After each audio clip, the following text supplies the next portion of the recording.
Bismillahirrahmanirrahim. Assalamualaikum warahmatullahi wabarakatuh. Alhamdulillahirabbil alamin. Wassalatu wassalamu ala asyrafil anbiya'i wal mursalin nabiyyina Muhammadin wa ala alihi wa sahbihi wattabi'in wa man tabi'ahum bi ihsanin ila yaumiddin. Alhamdulillah, di kesempatan sore hari ini kembali kita bisa bertemu di acara masa orientasi Mahasantri baru Mahatahfidz Al-Quran Darussunnah, baik tahfidz Al-Quran reguler maupun excellent. Semoga semuanya dirahmati Allah Subhanahu wa taala. Di kesempatan yang berbahagia kali ini kita akan membahas tentang adab-adab penghafal Al-Quran. Beradab dengan Al-Quran itu sendiri, baik itu dengan gurunya, teman-teman sesama setoran, ataupun terhadap orang yang melayani selama dia menghafalkan Al-Quran. Dari dua sumber, yaitu kitab At-Tibyan fi Adabi Hamalatil Quran dari Imam An-Nawawi, dan juga kita ambil dari saturumaisha.com dari Ustadz Abdullah Tuasikal. Santri yang kami hormati dan dimuliakan Allah Subhanahu wa taala. Yang pertama, Allah Subhanahu wa taala berfirman, Innal ladzina yatluna kitaballahi wa aqamus salata wa anfaqu mimma razaqnahum sirran wa alaniyah yarjuna tijaratan lan tabur liyuwaffiyahum ujurahum wa yaziduhum min fadlih innahu ghafurun syakur. Sesungguhnya orang-orang yang yatluna, salah satu yatluna artinya adalah membaca, tetapi bukan hanya sekedar membaca, tetapi juga mengikuti, mentadaburi, mengamalkan apa yang dia baca dan apa yang dia pahami. Yatluna kitaballah, kitab Allah, dan mendirikan salat, menunaikan membayar zakat baik secara rahasia ataupun terang-terangan. Mereka itu sebenarnya mengharapkan perdagangan yang tidak akan ada kerugiannya, dan Allah Subhanahu wa taala akan tunaikan janji yang telah dijanjikan kepada mereka dan akan menambahkan keutamaan kepada para pembaca dan penghafal Al-Quran itu. Sesungguhnya Allah Subhanahu wa taala Maha Pengampun lagi Maha Penyayang. Dan juga santri yang dimuliakan Allah Subhanahu wa taala, teman-temanku semuanya, dari Utsman bin Affan radhiyallahu anhu, bahwa beliau mendengar Rasulullah sallallahu alaihi wasallam bersabda, "Khairukum man ta'allamal Qur'ana wa 'allamah." Sebaik-baik kalian adalah yang mempelajari Al-Qur'an dan mengajarkannya. Dan juga Ummul Mukminin radhiyallahu taala anha pernah berkata bahwasanya Rasulullah sallallahu alaihi wasallam bersabda, orang yang membaca Al-Qur'an sedangkan dia mahir dalam membacanya, maka dia akan bersama dengan as-safarah al-kiramil bararah, yaitu para malaikat yang mereka mulia dan juga berbakti kepada Allah Subhanahu wa taala. Adapun orang yang membaca Al-Qur'an dan dia tidak terlalu mahir, terbata-bata, maka dia akan mendapatkan dua pahala, sebagaimana yang diriwayatkan oleh Al-Imam Al-Bukhari dan Muslim dalam sahih, kitab sahih dari keduanya. Dan juga teman-teman yang dimuliakan Allah Subhanahu wa taala, Rasulullah sallallahu alaihi wasallam menjelaskan 4 perumpamaan. Perumpamaan yang pertama yaitu orang yang beriman yang membaca Al-Qur'an itu seperti buah utrujah yang baunya enak, wangi, dan rasanya juga gurih, lezat. Adapun orang yang beriman yang tidak membaca Al-Quran, tidak rajin membaca Al-Quran, itu seperti buah tamar, kurma, yang tidak ada baunya, tapi rasanya lezat dan manis. Perumpamaan yang ketiga, yaitu orang munafik yang membaca Al-Quran, itu seperti raihanah, yaitu buah yang baunya wangi, tapi rasanya pahit, luar biasa. Dan perumpamaan yang keempat, yaitu orang munafik yang tidak beriman dan juga tidak pernah membaca Al-Quran, itu seperti hamzalah, yaitu yang udah baunya nggak wangi dan rasanya juga pahit. Ya. Jadi alhamdulillah kita iman punya, ya, tinggal satu, yaitu baca Al-Quran. Ya. Dan alhamdulillah antum-antum semua sudah memilih jalan yang bagus, jalan yang baik, yaitu menjadi penghafal Quran. Dan insyaallah Allah Subhanahu wa taala akan bantu kita semuanya yang berusaha untuk menghafalkan Al-Quran. Insyaallah Allah Subhanahu wa taala akan berkahi baik dari harta yang kita keluarkan ataupun orang tua yang senantiasa membantu kita, ataupun wali-wali dari baik dari kakak ataupun kakek ataupun paman, ya semuanya insyaallah Allah Subhanahu wa taala akan tolong dengan keberkahan kitab yang kita baca, yaitu Al-Qur'an. Kemudian hadirin yang dimuliakan Allah Subhanahu wa taala, dan juga ada hadis yang lain dari Abi Umamah Al-Bahili radhiyallahu anhu. Beliau pernah mendengar Rasulullah sallallahu alaihi wasallam bersabda, "Bacalah Al-Qur'an, Iqra'ul Qur'an fa innahu ya'ti yaumal qiyamah syafi'an li ashabihi." Bacalah Al-Qur'an karena sesungguhnya Al-Qur'an itu akan datang pada hari kiamat, itu akan menjadi syafaat bagi para pembacanya. Ya, alhamdulillah kita semua husnudzan, rajin baca Al-Qur'an insyaallah. Tinggal ditingkatkan lagi. Dan adapun keutamaan dari para penghafal Quran, yaitu bahwasanya Rasulullah sallallahu alaihi wasallam itu mengutamakan orang yang hafalannya lebih banyak dibanding yang lainnya. Yaitu ketika banyak pada hari Uhud, perang Uhud, banyak di antara mereka yang gugur, syahid, ya.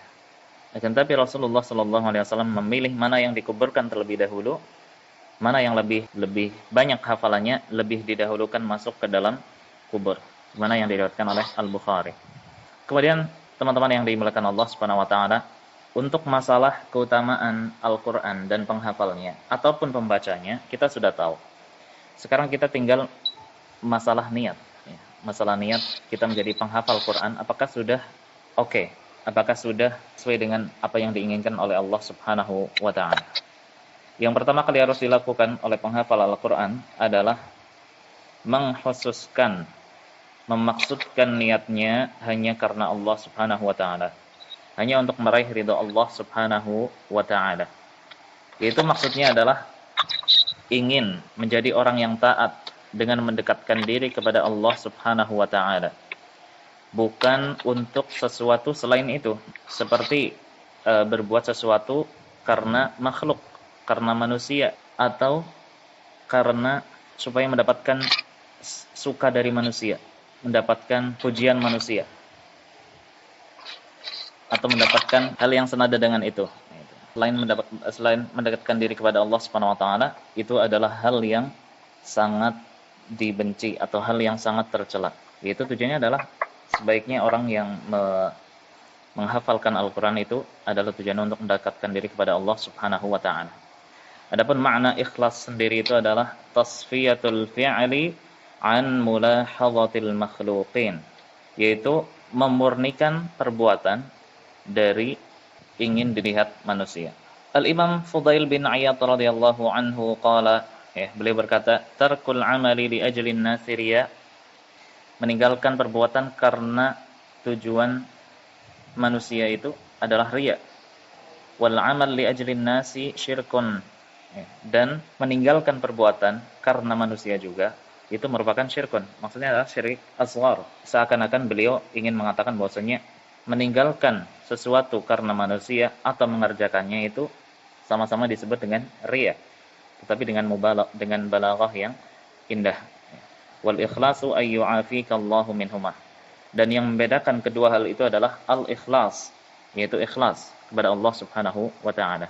Sehingga kita harus berusaha untuk memurnikan niat kita karena Allah Subhanahu wa taala, bukan karena tujuan duniawi, baik dari harta ataupun supaya kita menjadi pemimpin atau supaya menjadi orang yang terkenal atau untuk meningkatkan kedudukan duniawi kita dari lurah menjadi camat, dari camat menjadi bupati dan lain sebagainya. Dan juga yang perlu diperhatikan adalah tidak seharusnya seorang qari nanti kalau dia sudah menjadi penghafal Al-Qur'an dan kebetulan suaranya indah, ya, kemudian dia menjadikan hal itu sebagai acuan untuk diundang-undang oleh para undangan, ya. Yang tidak, dia berniat untuk tidak mendapatkan, berniat untuk tidak membaca Quran kalau seandainya dia tidak diundang. Ya, ini adalah sifat yang sangat tercela. Ya. Atau misalnya dia kalau dikasih duit yang sedikit dalam undangan, itu dia akan membaca ayat-ayat yang jahanam ataupun neraka ataupun siksa, ya. Tetapi kalau dikasih duit yang banyak akan membaca ayat-ayat surgawi, ayat-ayat pujian dan lain sebagainya. Ini adalah sudah rusak dengan niatnya. Ini kita tadi membahas dari qari. Ya, sekarang kita membahas dari sisi seorang qari yang sudah menjadi guru. Ya, antum semua ini orang-orang yang saya yakin pintar, ya, karena hampir tidak ada yang diterima di ma'had ini kecuali orang-orang yang sudah dites, gitu ya. Dan antum semua, Umar, Muhammad, baik Muhammad Ilham atau Muhammad Zahi, Nawaf, semuanya itu dites semuanya. Tapi justru itu, ini ujian bagi kita. Nanti kalau sudah menjadi orang terkenal dan menjadi guru, kemudian datang santri-santri antum, nanti kalau antum udah terkenal, ya, ini harus mengikhlaskan niat juga. Tujuannya bukan untuk memperbanyak pengikut, bukan untuk memperbanyak santri. Dan antum kalau tidak ikhlas nanti akan merasa kesel, sebel, dan benci kepada santri antum kalau dia pindah ke ma'had lain, katakanlah. Ya, itu berarti salah satu tanda rusaknya niat, wallahu a'lam. Ya. Ini musibah, ya, yang bisa menimpa seorang guru, ya. Kita semua mohon kepada Allah perlindungan dari hal ini. Ini merupakan niat yang sangat tercela dan juga rusaknya niat. Jangan sampai seperti ini. Ya. Jadi guru nggak apa-apa. Kemudian kalau misalnya santri ada yang melanjutkan ke ma'had lain, kalau kita sampai benci, ya, nggak suka dengan itu, ya, ingat jangan sampai kita seperti itu. Kemudian sekarang adab dari santri sendiri, ya, ketika menyetorkan bagaimana, ketika membaca Al-Quran bagaimana. Salah satu adab yang sangat dianjurkan bagi para penghafal Quran ketika membaca Quran, yaitu hendaknya dia dalam kondisi yang tenang, memfokuskan mata tanpa melirik kemana-mana, tanpa ada perlu, ya, kecuali ada perlu, misalnya ibu manggil atau ayah manggil atau ada mudir manggil, nggak apa-apa kita melirikkan mata. Jadi salah satu adab penghafal Quran adalah dengan tidak melirik tanpa perlu, dan hendaknya dilakukan dengan kondisi yang suci, menghadap kiblat, duduk dengan tenang, dan Al-Imam An-Nawawi mengatakan hendaknya bajunya berwarna putih dan kondisinya bersih. Kemudian sahabat santri yang dimuliakan Allah Subhanahu wa taala, kemudian juga ketika menyetorkan, ya, ketika sedang menyetorkan hafalan, diusahakan dalam kondisi yang sempurna, seperti yang sudah kita sebutkan tadi, yaitu sedang dalam kondisi yang pakaiannya bersih dan duduknya rapi, dan baiknya tidak masuk ruangan belajar kecuali dengan izin, ya. Kalau syekhnya ataupun ustadznya tidak mengizinkan, hendaknya sabar terlebih dahulu sampai ada izin untuk masuk ke ruangan mengajar. Kemudian masuk dengan salam, ya, kalau memang belum mengajar. Kalau dalam kondisi sedang mengajar, ya, diusahakan, ada yang mengatakan tidak mengucapkan salam karena takut apa yang disampaikan syekh itu menjadi hilang. Adapun ketika keluar dari ruangan belajar, maka sepantasnya untuk mengucapkan salam baik kepada guru ataupun kepada teman-teman yang hadir di situ. Kemudian juga kita diusahakan untuk tidak mudah baper, sebagaimana antum bisa lihat di kitab Tibyan An-Nawawi, yaitu hendaknya santri tidak cepat baper dengan apa yang diputuskan oleh gurunya. Misalnya Nawaf datang lebih awal, tapi kenapa Muhammad Zahi yang dia datang kedua tapi lebih diutamakan, ya, karena biasanya seorang guru, seorang ustadz itu tahu apa yang sedang dibutuhkan oleh santrinya. Katakanlah misalnya setelah ini mau pulang kampung karena ada sesuatu yang terjadi di sana, ya, sehingga santri untuk tidak mudah baperan, ya. Insyaallah juga seorang ustadz, seorang guru juga pastinya takut kepada Allah Subhanahu wa taala kalau melakukan hal-hal yang terlarang ataupun yang tidak terpuji dalam agama. Kemudian seharusnya juga selain menjaga adab dengan seorang guru, juga seorang pelajar juga harus menjaga adabnya dengan teman-temannya, sama-sama seperguruan, ya. Jangan sampai terjadi baku hantam dalam sebuah ma'had. Dan ini nanti kita usahakan seluruh pelajar yang ada di Ma'had Darus Sunnah, kalau nanti memang sudah mulai masuk setelah pandemi berakhir dengan izin Allah Subhanahu wa taala, untuk tidak berkelahi.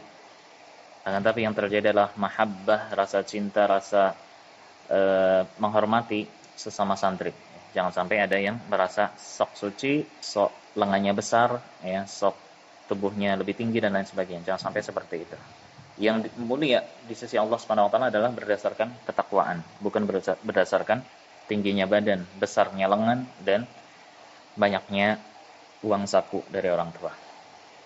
Kemudian dalam majelis, ya, tidak seharusnya seorang pelajar mengangkat suaranya dengan suara yang tinggi tanpa ada perlu, kecuali memang sedang tahsin, ya, memang ini perlu. Dan juga seharusnya tidak banyak tertawa dan tidak memperbanyak pembicaraan, terlebih ketika sedang mengajar, tidak selayaknya untuk mengajak temannya bicara. Ini membuat majelis sendiri dalam sebuah majelis. Kemudian kita beralih ke masalah ketika seorang pelajar, seorang penghafal Quran, hamalatul Quran, sedang berada di rumah atau sedang berada di kamar, kemudian datang waktu malam. Al-Imam An-Nawawi mengatakan, sudah seharusnya seorang hamil Al-Quran, hafizul Quran, memperbanyak salat malam sebagai alat untuk menguatkan hafalannya atau untuk membaca Al-Quran. Oleh karena itu, teman-teman yang dimuliakan Allah Subhanahu wa taala, artinya kita hendaklah mengambil bagian dari malam untuk beribadah, meskipun sedikit, meskipun hanya salat witir, meskipun kita hanya 1 rakaat membaca 1 halaman saja, insyaallah 1 muka aja, insyaallah itu udah sangat bagus sekali. Allah Subhanahu wa taala berfirman, min ahlil kitabi ummatun qa'imatun yatluna ayatillah ana al-laili wa hum yasjudun yu'minuna billahi wal yawmil akhir wa ya'muruna bil ma'ruf wa yanhauna 'anil munkar wa yusari'una fil khairat wa ulaika minas shalihin. Jadi yatluna ayatillahi ana al-lail. Orang-orang saleh dari kalangan ahlul kitab, mereka membaca Al-Qur'an pada tengah malam hari dalam salat mereka. Wa hum yasjudun, dan mereka sujud, ya, artinya mereka dalam salat menangis. Dan juga pernah suatu ketika Ummul Mukminin Hafsah bintu Umar radhiyallahu taala anhuma disebutkan bahwasanya bercerita kepada Rasulullah sallallahu alaihi wasallam bahwasanya Abdullah bin Umar, saudaranya, suka bermalam di masjid, suka tidur di masjid. Maka Rasulullah sallallahu alaihi wasallam bersabda kepada Hafsah, "Ni'mar rajuli Abdullah law kana yusalli minal lail." Sebaik-baiknya seorang manusia adalah Abdullah bin Umar kalau seandainya dia mau bangun untuk sholat dari sebagian malamnya, ya. Jadi sehingga ketika Abdullah bin Umar mendengar kalimat ini dari saudarinya, yaitu Hafsah bintu Umar, segera melaksanakan perintah ini, ya. Sehingga karena Rasulullah sallallahu alaihi wasallam menyebutkan ni'mar rajul, sebaik-baik laki-laki, sebaik-baik manusia. Dan juga salah satunya adalah untuk menjaga hafalan kita, karena hafalan sebagaimana seorang Rasul Nabi sallallahu alaihi wasallam bersabda, perumpamaan seorang penghafal Quran itu seperti al-ibil al-muwaqqalah, yaitu seperti unta yang ditambatkan. Unta itu kalau ditambatkan, ya, itu merontanya cukup keras, bisa lepas sendiri meskipun diikatkan pada ikatan yang kuat, besi dan lain sebagainya, bisa copot, ya. Dan kita lihat kadang unta itu bisa menggigit seseorang kemudian dilemparkan ke arah mana gitu. Nah, ternyata Al-Qur'an itu bisa lebih cepat hilang kalau tidak dijaga. In ahada 'alaiha amsakaha. Kalau seorang penghafal Quran itu mengikatnya, maka dia bisa menahannya, bisa menahan hafalan itu jangan sampai hilang. Wa in atlaqaha zahabat. Ya. Wa in atlaqaha, ya, kalau seorang penambat unta itu melepaskannya, pasti akan zahabat, dia akan pergi. Baik, kemudian yang lainnya adalah berkaitan dengan sujud tilawah. Diusahakan atau disunnahkan ketika seorang membaca Al-Quran di selain sholat, maka dia ketika melewati ayat-ayat yang ada sujud tilawahnya, seharusnya dia untuk bersujud, ya. Meskipun hukumnya sunnah, bukan wajib, akan tetapi sudah selayaknya untuk bersujud. Kalau dia sedang berada di selain sholat, bukan di waktu sholat, maka dia Ketika melewati ayat itu, dia bertakbir satu kali untuk takbiratul ihram dengan berdiri, kemudian setelah itu takbir untuk sujud tanpa mengangkat tangan. Nah, kemudian setelah itu salam. Kalau dia sedang salat, maka dia langsung takbir tanpa takbir untuk ihram, langsung ke sujud. Kemudian berdiri lagi untuk melanjutkan ayat yang dia baca. Kemudian adab terhadap mushaf, diharamkan bagi seseorang untuk menjadikan mushaf sebagai alat untuk dihina. Tidak boleh seorang seperti ini. Tidak boleh dijadikan alas tidur, tidak boleh dijadikan bantal, ya.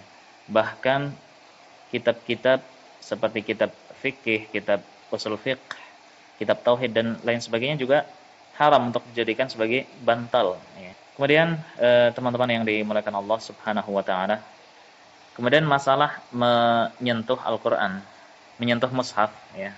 Apakah boleh untuk menyentuh yang lainnya? Adapun kitab-kitab fikih yang di situ ada ayat-ayat Al-Qur'an, maka tidak mengapa untuk disentuh kalau kita enggak lagi berhadas kecil, lagi tidak punya wudu. Atau misalnya ada mata uang yang di situ ada ayat Al-Qur'annya, maka tidak masalah. Karena bukan termasuk mushaf. Adapun seperti ayat-ayat yang mansukh yang dia bukan mushaf, ya, maka tidak mengapa untuk disentuh. Adapun kalau mushaf yang kita tahu seperti yang kita pegang setiap hari, kalau kita tidak mempunyai wudu, kita sedang berhadas kecil, maka al-madzhabul arba'ah, imam yang 4 menyebutkan bahwasanya